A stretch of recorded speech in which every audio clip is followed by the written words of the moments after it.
É, eu não sei. Hoje foi um dia bem. Meio que não aconteceu nada. Choveu pela primeira vez, depois de um bom tempo sem chover. Está chovendo agora, na verdade.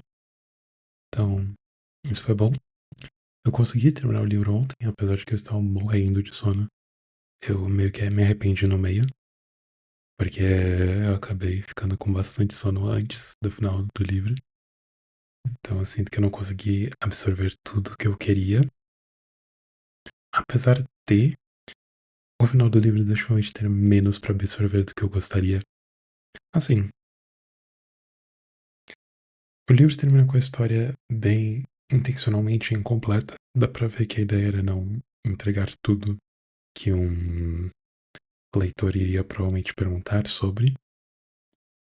Então, tem algumas coisas que eu ainda fiquei muito me perguntando depois de ter lido, já que o mistério da área X e todo o resto são partes importantes da história. É meio triste que muitas coisas tenham ficado só em aberto nessa questão. Eu reconheço que é uma escolha intencional, novamente, que eu não sei se eu gostei tanto ainda, apesar de eu achar tematicamente coesa, digamos. Que é muito do que o livro conta sobre a história. É contado meio que por lembranças de lembranças. Basicamente, a gente vê documentos explicando o que aconteceu antes de poder ver o que aconteceu. Muitas vezes a gente não pode ver o que aconteceu, a gente só vê as evidências de que algo aconteceu no passado e que, sabe, a gente pode tentar desvendar na nossa cabeça o que foi, mas a gente não consegue ver. E isso é a parte bem tematicamente importante da história, porque memória é algo muito importante. Então, justamente a história sendo contada por meio de é, evidências e lembranças, sabe, esses registros da memória, ao invés do momento em si, é algo que não se aplica a tudo da história. Novamente, a gente tem cenas e cenas. Eu considero que principalmente o primeiro livro é o que executa isso até que melhor do que os outros, sabe, se considerando que ele é contado por meio do diário da bióloga. Basicamente essa questão do isso ser ela escrevendo o que ela se lembra e deixa não ter certeza que ela tá se lembrando das coisas de forma correta, que ela interpretou as coisas de forma correta. E depois de um tempo a gente basicamente, no terceiro livro, vê pela primeira vez ela em terceira pessoa, por meio da visão de uma terceira pessoa, e vê que hum, ela não necessariamente mentiu, mas a visão de outras pessoas sobre ela é diferente da visão que ela tem de si mesma. É, é algo que eu considero muito interessante e que é algo que retoma muito durante o livro. Só não sei, considerando que esse foi o último livro da série por um bom tempo, até 2024, que lançou o quarto livro, eu entendo porque muita gente acha esse um final meio anticlimático. Apesar dele dar muitas informações, permitir que a gente junte muitas peças que a gente não podia antes. E em muitos casos, só tipo, ele mesmo entrega montadinha as partes do quebra-cabeça. Então, eu definitivamente gostei bastante. É o livro com a atmosfera mais legal dos três. E que definitivamente abriu questões que eu gostaria muito de saber. E respondeu perguntas que eu tinha. O Henry é um personagem específico, ainda fica muito na minha mente. Eu queria muito saber o. Eu ainda não entendi o papel exato dele na história. E eu queria entender. Mas eu vou ter que pensar um pouco mais sobre antes disso. Eu tô me perguntando. Assim, eu sei que livro que eu vou ler hoje. Vai ser um livro meio de não ficção, mas algo mais lightzinho, algo que não seja muito. Que não seja, que não é. E eu já tenho um livro específico, que é a Anatomia da Anatomy of Type, ou seja, um livro sobre tipografia. É justamente algo mais light, algo só sobre um interesse que eu tenho e que eu estou tentando trabalhar com, que é design gráfico. Eu queria aprimorar meu conhecimento sobre, então estou lendo esse livro, que é uma recomendação que eu vi em alguns lugares. Eu fico meio triste que o livro que eu realmente queria ler é um outro. É... Eu me esqueci o nome exato agora. Hum. Essentials of Typographic Style. É um livro que eu vi muita. Basicamente, pelo que eu vi, é considerado meio que o clássico sobre tipografia. O ruim é que, apesar de ter encontrado ele disponível online, eu só encontrei ele em PDF. Eu não encontrei ele em EPUB que eu posso passar pro meu Kindlezinho e ler.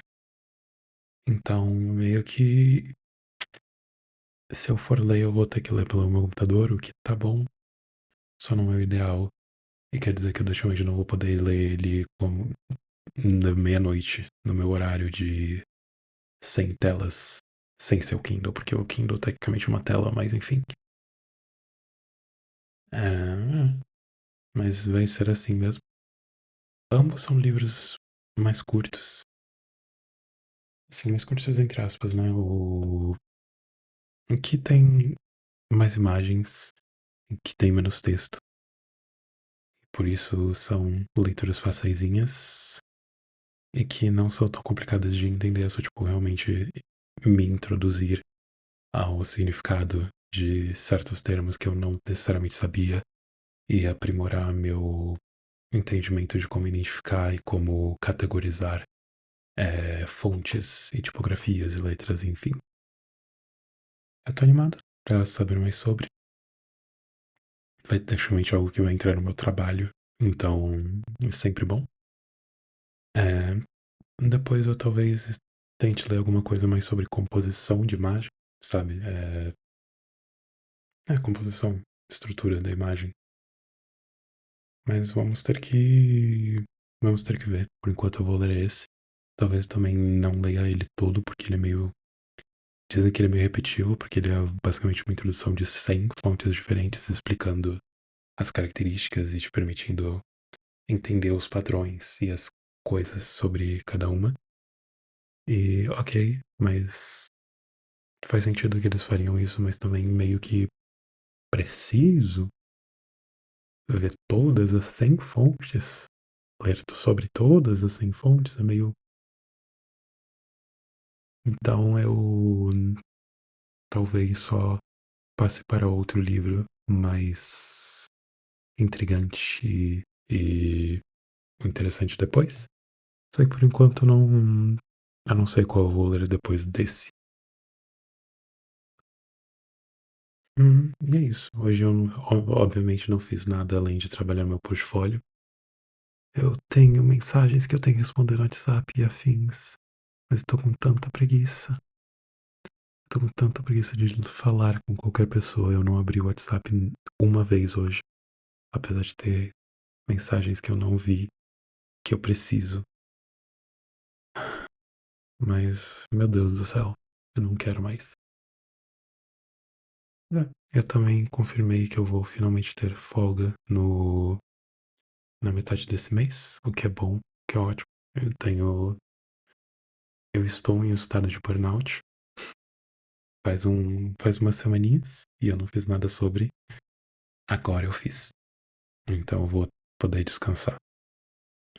Também tô animado pra ver meus pais a partir desse fim de semana e durante a semana que vem. Eu viajar pra ver eles no Dia dos Pais e continuarei lá por um tempo pra ser uma visita feliz, legal. E que dia bem sereno. A música de hoje vai ser, aliás, It's Me, do Eilish, que é uma escolha, não é uma música que eu amo muito, mas é uma música que eu acho muito divertida de saber que ela existe, porque ela é muito controversa, ela meio que é ela sai do estilo comum de Eilish, que eu prefiro o estilo comum dela, sinceramente. Eu acho o foco em algo fofo, e principalmente os momentos em que elas inserem um pouquinho de terror nessa fofura, eu acho muito bom.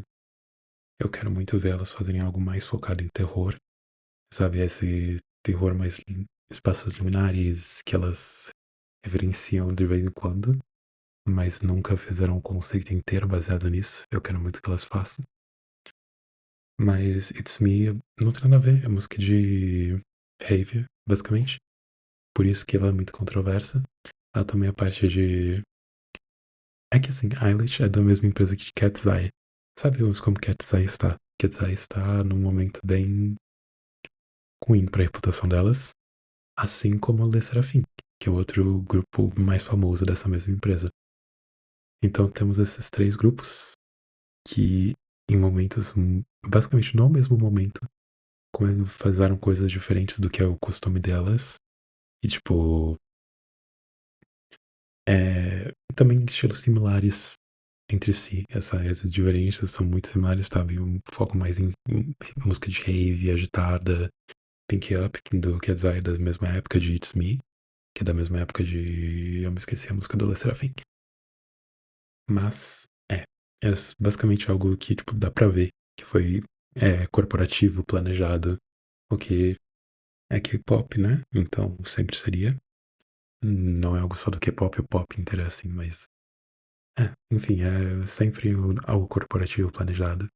E eu acho tão engraçado que, tipo, eles fizeram um collab entre os três grupos, justamente pra, tipo, eles fizeram o hate intencionalmente, eles criaram artificialmente o hate lançando música que eles sabiam que os fãs não iam se interessar, que os fãs não iam querer.